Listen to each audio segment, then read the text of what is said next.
Setelah Gayus Lumbun, Habib Rizik yang meminta Gibran tidak dilantik, kini Petrus Listinus dari TPDI mengingatkan agar Gibran jangan dilantik. Aduh, parah.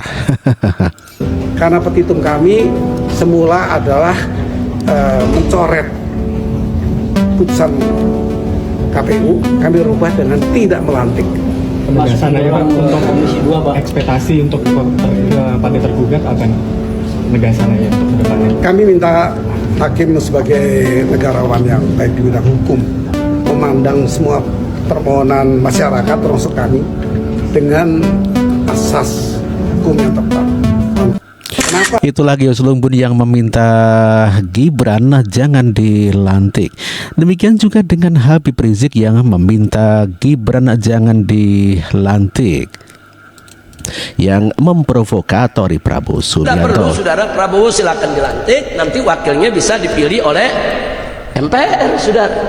Jadi nggak usah kita ribut-ribut, karena kalau kita ribut-ribut begini nanti terjadi. Itulah Rizik Syihab yang meminta agar Gibran Raka Buming Raka jangan dilantik sebagai wakil presiden. Ya, sepaham dengan ya yang pengacara PDP yang bernama Gayus Lumbun. Pengacara PDP yang lain yakni Petrus Listinus juga tidak menyetujui bila Gibran dilantik menjadi wakil presiden. Pihak pemberi keterangan itu DPR dan pemerintah. Pemerintah diwakili oleh presiden. Tapi presiden dan DPR tidak mengirim wakilnya khusus perkara 90 ini. Sedangkan perkara yang sama yang lain-lain, perkara 29, 50, 51, mereka kirim. Oke. Jadi kalau kita tidak curiga, kita terlalu bodoh. Oke. Atau kalau kita membiarkan mereka terlalu merajalela mempermainkan konstitusi, mempermainkan kedaulatan rakyat. Jadi akhirnya yang berdaulat itu bukan rakyat tapi MK.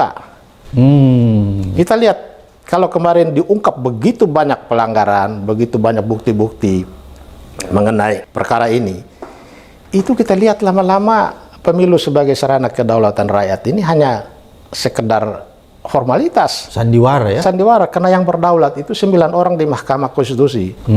Jadi Pak, waktu menjelang persidangan Hakim Konstitusi, kita sudah protes bahwa Hakim Konstitusi 8 orang yang mau menyidangkan sengketa Pilpres, mereka berada dalam cengkeraman kasus-kasus tertentu. Pertama, mereka harus mengadili putusan 90 yang mereka persoalkan mengenai ada konflik of interest yang membuat Anwar Usman berhenti dari jabatan Ketua Mahkamah Konstitusi.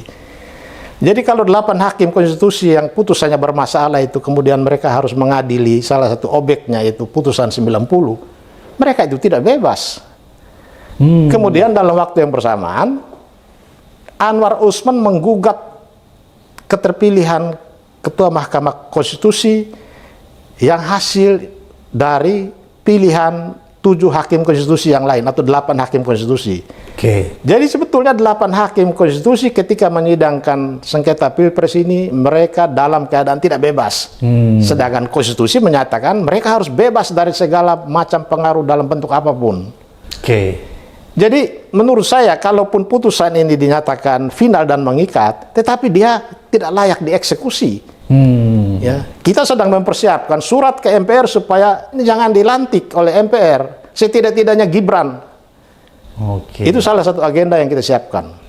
Ini menarik nih netizen. Jadi menurut Bang Petrus bahwa karena disinyalir putusan 90 yang karpet merah buat Gibran jadi wapres itu bermasalah ya, secara hukum. Kemudian belum lagi persoalan-persoalan lainnya, maka Bang Petrus lihat bahwa secara legitimasi Gibran sebenarnya bermasalah secara hukum sehingga dia harus tidak dilantik. Dia tidak beralasan untuk dilantik. PDP menegaskan bahwa MPR punya alasan untuk tidak melantik Prabowo Gibran. PDIP mengklaim MPR bisa batal melantik presiden dan wakil presiden terpilih periode 2024-2029 Prabowo Subianto, Gibran Rakabuming. Pasalnya, saat ini tim hukum PDIP sedang menggugat KPU ke Pengadilan Tata Usaha Negara. Ketua tim hukum PDIP Gayus Lumbuun menjelaskan pihaknya merasa KPU telah melakukan perbuatan melawan hukum. Dicontohkan KPU memakai PKPU nomor 19 tahun 2023 atau aturan lama ketika menerima pendaftaran calon wakil presiden Gibran Rakabuming Raka. Di dalamnya mengatur usia minimal presiden dan wakil presiden harus 40 tahun, sedangkan saat itu Gibran masih 36 tahun. Gayus meyakini jika PT UN menerima gugatan tim hukum PDIP, maka MPR bisa memakai putusan tersebut sebagai alasan tidak melantik Prabowo Gibran. PT UN DKI Jakarta sendiri menggelar sidang pendahuluan secara tertutup untuk memeriksa kelengkapan administrasi gugatan tim hukum PDIP pada hari ini, Kamis 2 Mei 2024. Gayus mengakui putusan MK yang menolak semua permohonan sengketa hasil Pilpres 2024 sudah final dan mengikat. Namun PDIP akan coba memakai jalur hukum yang ada untuk coba membuktikan berbagai kesalahan yang terjadi selama proses penyelenggaraan Pilpres 2024. Gayus menilai sangat mungkin bisa tidak dilantik kalau rakyat menghendaki tidak melantik karena diawali oleh perbuatan melanggar hukum.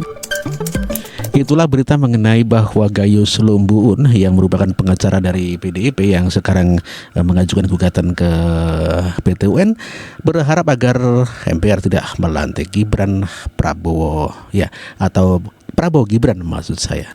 Demikian juga disampaikan oleh Mahfud MD bahwa Gibran tidak pantas secara etika menjadi wakil presiden dikarenakan ada pelanggaran hukum. Gibran secara hukum tertulis itu sudah selesai bahwa dia sah menjadi calon, tapi karena di atasnya ada moral dan etika, maka ada hukumannya dua. Pelanggaran etiknya itu dikenakan kepada oknum. Misalnya ketua MK yang sudah diberhentikan itu karena jelas-jelas dia terbukti melakukan pelanggaran berat di dalam bidang etika sehingga diberhentikan. Tapi saudara, karena etika ini berkaitan dengan moral, maka sebenarnya hukuman moral, pengucilan sosial, dan cibiran masyarakat akan terus terjadi kepada orang yang melakukan itu. Oke lah, hukum formal tidak mencakup. Tapi kalau setiap orang mengatakan, ini anak haram konstitusi, ini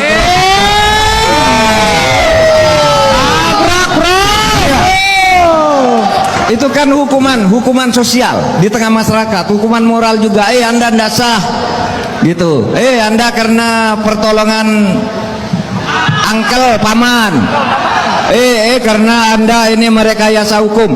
Itu adalah cibiran masyarakat yang tidak akan pernah terhapuskan selama hidupnya. Itulah tadi pernyataan Mahfud MD pada saat kampanye, di mana dia mengatakan bahwa Gibran secara hukum tidak melanggar, tetapi secara etika dan moral dia melanggar dan tak pantas dikarenakan akan dicibir oleh warga Indonesia. Demikian kata Mahfud MD. Padahal yang membutuhkan Gibran adalah Prabowo Subianto sendiri, bukan Gibran yang ingin. Demikian juga dengan Pak Joko Widodo. Namun demikian Prabowo lah yang inginkan Gibran sebagai wakilnya. Prabowo bongkar rahasia kenapa Gibran dipilih menjadi wakil presiden. Kenapa Pak Prabowo kok mengusulkan dan menjadikan Gibran sebagai calon wakil presidennya? Mau tahu apa enggak? Ya alasannya gampang. Karena Pak Prabowo ingin menunjukkan kepada seluruh rakyat Indonesia, hei rakyat Indonesia, saya pilih Gibran ini sebagai jaminan bahwa Prabowo siap melanjutkan program yang baik, melanjutkan pembangunan yang baik yang dilakukan oleh Pak Jokowi. Sing urung wis diwisi, sing urung diacai, sing urung akeh ditambahi nopo ketua. Saya yakin banyak orang yang sudah terima BLT, sudah terima PKH, Kartu Indonesia Pintar, Kartu Indonesia Sehat, dia apa betul? Yang sudah terima akan terima terus, yang belum dapat diusulkan lewat Gerindra ditambah